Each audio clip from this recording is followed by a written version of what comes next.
If I hated it, why did I go back? Well, that's a great question. I think for a lot of people, there's a lot of different reasons.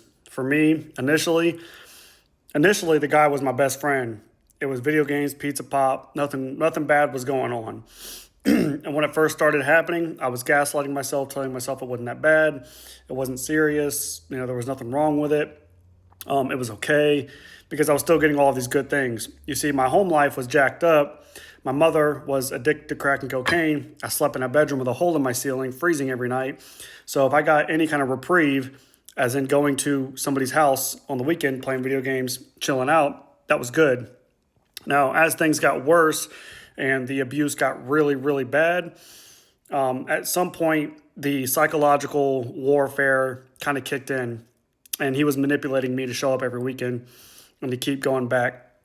And he would tell me that he was going to take his own life if I didn't show up, and that I was the only thing that mattered. And so at 10, 11, 12, 13 years old, I was already I was getting conditioned to just keep showing up and taking care of this man, basically.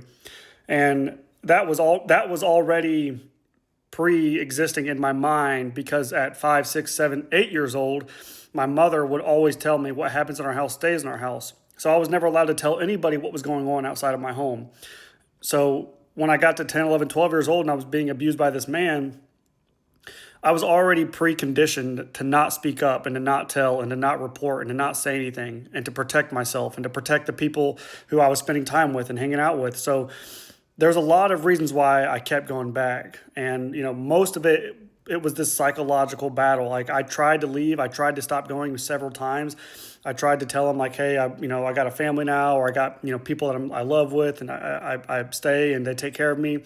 I don't want to go back to your house, or I don't need to go back to your house as much. And then he would play this game of like manipulating me and convincing me to go back. And so there's a lot of reasons why people go back, and I regret it. I mean, truthfully, I would be lying if I said I didn't regret it, right? I'm not proud of it, of going back.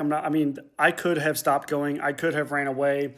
I could have, resisted or fought back or reported earlier. I could have done all of those things. And that's for a lot of survivors, that is the hardest part about it that's sometimes the hardest part about it is that you could have stopped going, or you could have reported, or you could have resisted or fought back, or a number of things. I mean, I was almost 16 years old when I finally did report.